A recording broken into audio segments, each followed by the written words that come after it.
Rafale पे थूक के चाटा, फिर आगे चौकीदार चोर है थूक के चाटा, फिर सावरकर वाले बयान पे थूक के चाटा, फिर चाइना ने हमारी 2000 स्क्वायर मीटर जमीन हड़प ली, थूक के चाटा। इसको पता है कि मैं फिर बच जाऊंगा। 7 दिन में या तो हलफनामा दो, नहीं तो देश की जनता से माफी मांगो। आपका कोई अधिकार नहीं है। आपको प्यार है रोहिंग्या से, घुसपैठियों से, बांग्लादेशियों से, पाकिस्तानियों से।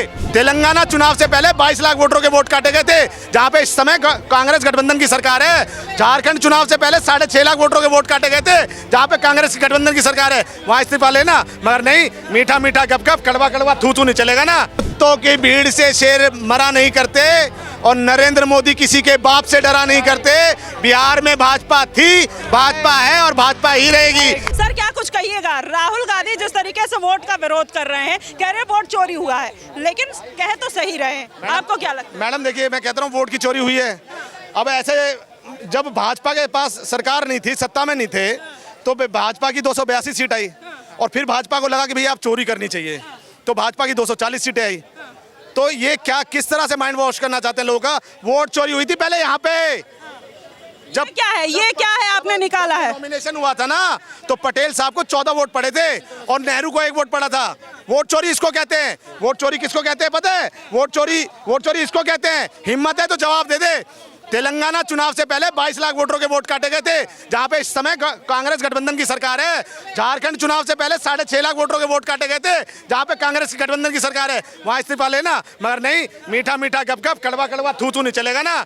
हाँ जी, आप मानेंगे नहीं कि वोट चोरी हुआ है। जब आप ये बताइए, राहुल गांधी लगातार इलेक्शन कमीशन से मांग रहे हैं लिस्ट कि आप दे दीजिए, तो क्या दिक्कत है? इलेक्शन कमीशन लिस्ट दे दे। देखिए, नेहरू ने ही ये संविधान में एक बिल पारित किया गया था, अगर किसी संविधान सरकारी संस्था पे अगर कोई आप आरोप लगाते हैं तो आप रिटर्न में दीजिए। कल को तो थूक के चाटने वाला नेता है ये जो है ना, ये थूक के चाटने वाला नेता है। ये इसको पता है कि मैं तो माफी मांग लूंगा। राफेल पे थूक के चाटा, फिर आगे चौकीदार चोर है थूक के चाटा, फिर सावरकर वाले बयान पे थूक के चाटा, फिर चाइना ने हमारी 2000 स्क्वायर मीटर जमीन हड़प ली, थूक के चाटा। इसको पता है कि मैं फिर बच जाऊंगा। इस तरह का आरोप लगा के बच जाता है। मगर इस बारी चुनाव आयोग ने बोल दिया, और इस बारी तो चुनाव आयोग बढ़िया सा डंडा चढ़ाएगी इसके। 7 दिन में या तो हलफनामा दो, नहीं तो देश की जनता से माफी मांगो। आपका कोई अधिकार नहीं है। आपको प्यार है रोहिंग्या से, घुसपैठियों से, बांग्लादेशियों से, पाकिस्तानियों से। ये नहीं, क्या इस देश में सही बोलने के लिए माफी मांगनी पड़ती है? यही तो तानाशाही है फिर तो। कोई सही नहीं बोल रहा, ये माइंड डाइवर्ट करे जा रहे हैं। आपने देखा होगा पाकिस्तान में अविश्वास प्रस्ताव लाके इमरान खान को हटाया, और उसके बाद बांग्लादेश में शेख हसीना को यही इसी तरह का प्रोपेगेंडा सेट करके हटाया। और ये सिर्फ और सिर्फ अपने कुछ कुचल्ले जो पाकिस्तान जो इनसे प्यार करते हैं ना, उनके कहने पे कहीं ना तो कहीं ये प्रोपेगेंडा सेट को कह रहे हैं। इनको चुनाव आयोग ने एक बार नहीं 10 बार बुलाया कि आप हमें ईवीएम हैक करके दिखाओ, आप आओ हमारे पास और ईवीएम हैक करके दिखाओ। एसआईआर में बोलते हैं एसआईआर के तहत चोरी करी जा रही है। कितनी बार इन्होंने आपत्ति दर्ज कराई? विपक्ष अगर इतना ही दूध का धुला है तो एक आपत्ति तो दर्ज कराए ना। मैं बिहार का रहने वाला हूं, मधुबनी डिस्ट्रिक्ट का। मेरी मदर का अभी वोटर आई कार्ड बनने के लिए मैं गया था, एक फॉर्म दिया और एक आधार कार्ड दिया, उनका फॉर्म बन गया, उनका नाम आ गया। मगर ये तो प्रोपेगेंडा सेट है। 11 डॉक्यूमेंट मांग रहे हैं, 11। अरे 11 में से कोई भी एक वैलिड डॉक्यूमेंट दो ना। कहते हैं संविधान हमें अधिकार देता है वोट देने का। अरे संविधान में कह रहा हूं अधिकार देता है वोट कास्ट करने का, मगर वो संविधान ये भी कहता है कि जो वोटर है वो यहाँ का नागरिक होना चाहिए। ये थोड़ी ना पाकिस्तान से और बांग्लादेश से बुला के वोट डलवाओगे। अच्छा, तो आप ये कहना चाह रहे हैं कि राहुल गांधी बांग्लादेश और रोहिंग्या को बुलाकर वोट डलवा रहे हैं, ये किस बिहार पर कर रहे हैं? बिल्कुल, अभी आप देखना, अभी जितने निकल रहे हैं दिल्ली से बसाए गए कांग्रेस के ही हैं। कांग्रेस के, मैं कांग्रेस तो बोलता नहीं, कांग्रेस है। और इसको राहुल गांधी मत बोलिए, राहुल गांधी बोलना छोड़ दीजिए। जिसकी दादी हिंदू, जिसका दादा मुसलमान, जिसका बाप मुसलमान, उसकी माँ पारसी, तो ये हिंदू जन उधारी ब्राह्मण कैसे हो गया? इस पे चर्चा करे ना, इस पे चर्चा करे, मगर नहीं करेगा चर्चा। अच्छा, तो अब राहुल गांधी हिंदू भी नहीं है, अब इस पे भी सवाल खड़ा करेंगे। एक बात बताओ, यहाँ पे राहुल गांधी लिख रहा है और कनाडा या पता नहीं क्या वहाँ राहुल विंसी लिखता है, तो कौन सही है बता दे?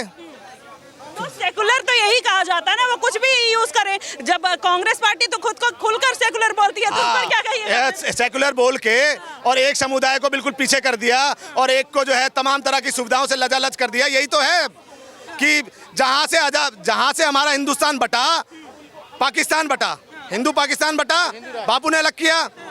और उसके बाद बापू तो मेरे मुंह से निकल गया, मैं बापू भी नहीं बोलता उसको। वहां पे बापू नहीं कहलाता ये, गांधी वहां पे बापू नहीं है। मगर यहाँ गांधी भी मतलब उनको भी उसी तराजू में तोल दीजिएगा। देश बचाने के लिए नहीं मरे, देश को बचाने के लिए गांधी को मारा गया है।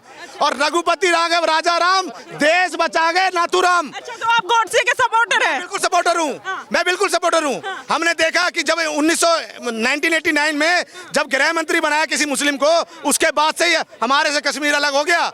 वहां से कश्मीर को हिंदुओं को पलायन कर करके भगाया गया। हमने देखा है किस तरह से हमें किताबें पढ़ाई गई, मुस्लिमों को मतलब देश के इतने महान नेता को मार दिया, देश के बापू को मार दिया, महात्मा गांधी को मार दिया, और आप कह रहे हैं कि उनके सपोर्टर हैं। क्या बात है? नहीं, एक बात बताओ, गॉडसे को तो आप आतंकवादी बोलते हो, ठीक है, आरएसएस से था, मगर आप जिन्ना कौन सी पार्टी से था? जिन्ना किस पार्टी में था? और जिन्ना ने क्या किया? भारत के टुकड़े करे ना, वो किस पार्टी में था? वो नहीं बोलेंगे। तो मतलब अब आप ये भी कह रहे हैं, चलिए ये सब बातें छोड़ देते, हो गई, लेकिन ये वोट चोरी का जो पूरा मुद्दा निकला है, बिहार में पहुंच चुके हैं तेजस्वी यादव भी, लगातार अब एक साथ हो चुके हैं। राहुल गांधी तेजस्वी कह रहे चैनी खैनी की तरह थूक देंगे, क्या कहिएगा उसका? किसे? उन्होंने कहा कि नरेंद्र मोदी आएंगे, हम बीजेपी को चैनी खैनी खा के थूक देंगे। इस तरीके तो ये कितने भी मैं झुंड बना लें, कितना भी, कि कुत्तों की भीड़ से शेर मरा नहीं करते, और नरेंद्र मोदी किसी के बाप से डरा नहीं करते। बिहार में भाजपा थी, भाजपा है और भाजपा ही रहेगी। ये कितना मर्जी गठबंधन बना, हमने देखा है लालू यादव के समय में क्या होता था। नरेंद्र मोदी तानाशाही कर रहे हैं, तो वो नहीं कहिएगा। इस तरह का तानाशाही तो होना चाहिए। जब इमरजेंसी लगा के जब मुसलमानों को सबको जेल में कर दिया इमरजेंसी लगा के, और उसके बाद हमने वो समय भी देखा है जब मुसलमानों को 5-5, 6-6 बच्चे पैदा होने पे 4-4, 5-5 हजार रुपए दिए जाते थे, और वहीं हिंदुओं को नसबंदी कराने के 1200 रुपए दिए जाते थे। तो ये क्या बात करेंगे? ये तानाशाही, मैं कह रहा हूँ तानाशाही तो सही में इंदिरा गांधी से सीखनी चाहिए इनको, कि तानाशाही क्या होता है। ये तो हमारे प्रधानमंत्री का बड़ा दिल है, जो कहते हैं सबका साथ, सबका विकास, सबका विश्वास और सबका प्रयास वाली बात करते हैं।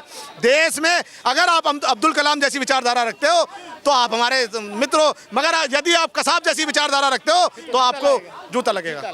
वोट चोरी इसको कहते हैं। जब 1991 में ना ये राजेश खन्ना के लिए, आप कहाँ से लेके आए ये प्रूफ? ये कांग्रेस के ट्विटर हैंडल पे ऑफिशियली पड़ा हुआ है, और नहीं कहते तो आप देख लो ट्विटर पे। मैं जो मर्जी माफी कहोगे वो मांगूंगा। ये राजेश खन्ना के लिए वोटिंग कर रही है, कौन कर रही है? सोनिया एंटीनो माइनो। और ये इसको कहते हैं वोट चोरी। अब वोट चोरी नहीं हो रही, अब तो सही में लोकतंत्र है। हाँ जी, सही में लोकतंत्र आप मानते हैं? किस बिहार पे ये लोकतंत्र है? आप तमाम तरीके की विपक्ष वो उठा रहा है, उंगली उठा रहा है, कह रहा है कि यहाँ पर बेरोजगारी है, किसी भी तरीके का कोई डेवलपमेंट नहीं है, जिस तरीके से जनता को बरगलाया जा रहा है, धर्म के नाम पर लड़ाया गया, अब उस पर क्या कहिएगा? कुछ तो लोग कहेंगे, लोगों का काम है कहना। ये कहें, ये वो कह रहे, ये आरोप लगा कौन रहा है? छलनी, जिसमें खुद 36 छेद हैं। ये चेक करें ना अपने। ये तुष्टीकरण की राजनीति से आगे नहीं बढ़े, सिर्फ मुसलमान करते थे। अब तो धन्य होना चाहिए भारत की जनता को कि अब दोनों पक्षों को सुना जा रहा है, हिंदू मुसलमान हो रहा है, नहीं तो पहले तो मुसलमान होता था। मतलब अब दोनों पक्षों को सुना रहे हैं मुस्लिम। हाँ, अब एक बात बताओ कि किस चीज में नरेंद्र मोदी जी ने मुसलमानों को पराया समझा है? आपको पता है कितना दुख होता है? जब उत्तर प्रदेश में चुनाव हुआ था, ये मैंने एक आर्टिकल पढ़ा था फेसबुक पे, जब 2691 घर दिए गए मुसलमानों को, और उस 2691 घरों में से एक भी वोट भाजपा को नहीं पड़ा। ये दुख वाली बात होती है कि आज भी मुसलमान ये सोचता है कि भाजपा को हटाओ, नरेंद्र मोदी को हटाओ, कुछ भी कर लो, नरेंद्र मोदी हटना चाहिए। इनको कह रहा हूँ कि कुत्ता बिल्ली ले, ऐसे कहते हैं कुत्ता बिल्ली ले आओ, नरेंद्र मोदी को हटाओ। जो लोकतंत्र खत्म करेगा उसको तो हटाएंगे ही। लोकतंत्र मैंने आपको बहुत सारे एग्जांपल दे दिए मैडम, इमरजेंसी हो गई और तमाम तरह के एग्जांपल मैंने दिए कि इमरजेंसी उसको कहते हैं, इसको नहीं कहते। हाँ जी, चलिए देखिए और भी लोग हैं, क्या कहिएगा जिस तरीके से राहुल गांधी वोट चोरी का आरोप लगा रहे हैं? बिहार पे इलेक्शन शुरू होने वाला है, कितना इम्पैक्ट पड़ेगा? 90 चुनाव में हार के बाद उनको पता चला कि मतलब इलेक्शन कमीशन में कुछ गलती है, और मैं आपको बता दूं कि बिहार चुनाव के बाद डायरेक्ट बोलेंगे कि ईवीएम खराब है। आगे इलेक्शन कमीशन पे दोष दिया जाता है जब किसी राज्य में चुनाव आता है, और उसके बाद में कहा जाता है कि इलेक्शन कमीशन खराब नहीं है, अब ईवीएम खराब है। और जब उनको विरोध करना ही है तो आप सड़कों पर उतर जाएं। आप 2 दिन के लिए विरोध कर रहे हैं, तीसरे दिन आपकी छुट्टी हो रही है, हॉलीडे मना दे रहे हैं, चौथे दिन विरोध स्टार्ट हो रहा है, 5वें दिन हॉलीडे। नए नए स्टेट में इलेक्शन स्टार्ट हो रहा है, आपका फिर से विरोध स्टार्ट हो जा रहा है। आपको विरोध करना है तो प्रॉपर एक चुनाव का विरोध करिए। आप कहिए कि मैं इस चुनाव का बहिष्कार करता हूं, लेकिन आप ऐसा कुछ कर ही नहीं रहे हैं। फिर आप क्या करते हैं कि चुनाव में बस आगे बहिष्कार करते हैं और बाद में अगर आपकी पार्टी जीत जाती है तो ईवीएम और चुनाव आयोग पूरी तरह से सही होता है, लेकिन आपकी टीम हारती है तो उसके बाद चुनाव आयोग पूरी तरह से गलत हो जाता है। पूरे देश में जब यही सारा मुद्दा उठ रहा है, चाहे उत्तर प्रदेश की बात कर लीजिए, जितने भी राज्यों में, महाराष्ट्र में बोल रहे हैं 1 करोड़ वोटों की चोरी हुई है, उस पर क्या कहिएगा? महादेवपुरा का पूरा पीपीटी बना के एक उन्होंने पूरा पेश कर दिया है लोगों के सामने, इलेक्शन कमीशन के सामने। इलेक्शन कमीशन चुप है, कुछ बोल नहीं पा रहा। अभी एक दिन पहले की बात है, बिहार में रैली कर रहे थे राहुल गांधी। उनके सभा में सैकड़ों ऐसे लोग आ रहे थे जिनका नाम काट दिया गया था चुनाव आयोग के द्वारा, और जब उसके आफ्टर इंटरव्यू उनका लिया गया तो उनसे वो बोल रहे थे कि हमारा नाम तो है, हमें तो जबरदस्ती बुलवाया गया, हमें तो पता भी नहीं था कि चुनाव आयोग द्वारा ऐसी ऐसी बातें हमें कहनी है, हमें कुछ पैसा मिला, हम सामने हैं। कुछ लोग बोल रहे हैं कि हम उत्तर प्रदेश के हैं, हम बिहार में हमारा वोटर लिस्ट कैसे होगा, हमें तो बुलाया गया था बोलने के लिए। तो ऐसे ऐसे घपलेबाजी हो रही है। ये तो छोड़िए ना, आप बोल रहे हैं कि हरियाणा चुनाव में कि एक जीता हुआ व्यक्ति हार गया कैसे, ये भी सामने। घर में घर नंबर 0 है और फिर एक एक घर में 80-80 वोटर है, तो वो तो गड़बड़ी तो हुई है ना। मतलब ये मैं आपको बता रहा हूँ, बिहार की ग्राउंड स्टोरी ये है कि लोगों को पता नहीं है कि अपना मकान नंबर क्या है। ग्राउंड पे ये है कि मैं भी जानता नहीं हूँ कि मैं पढ़ा लिखा हूँ, फिर भी मुझे नहीं पता है कि मेरा मकान नंबर क्या है, क्योंकि कुछ अलॉटमेंट हुआ ही नहीं है। अलॉटमेंट हुआ भी होगा 30-40 साल पहले तो कौन जानता है। जब मुझे पता नहीं है कि मेरा मकान नंबर क्या है, तो मेरे घर में जो अभी अनएजुकेटेड लोग हैं उनको क्या पता होगा। BLO आता है, उसको पता है कि मकान नंबर अलॉट नहीं हुआ है, वो डायरेक्ट अपने मन से कोई मकान नंबर डालता है, क्योंकि अगर 1 साल पहले कोई मकान आइडेंटिटी लगी हुई है तो ऐसे भी गिर के बाहर चली गई है, क्योंकि कई लोगों के मिट्टी के मकान है, उनकी गारंटी तो ले नहीं सकता है। तो फिर इस मतलब कुछ मिस्टेक हुई है ना, तभी राहुल गांधी। मिस्टेक नहीं हुई है। इस एक और बात ले सकते हैं, उन्होंने गुजरात का एग्जांपल लिया। सबसे ज्यादा बिहारी मजदूरों का पलायन गुजरात में होता है। कई लोग वहां पे जाके बस जाते हैं, और बसते कैसे हैं, एक ही मकान है, उसमें 40 लोग रह रहे हैं, तो आप मकान नंबर क्या डालेंगी? वही मकान नंबर डालेंगे ना जो नीचे है लिखा हुआ है, भले आप उसमें रह रही हैं।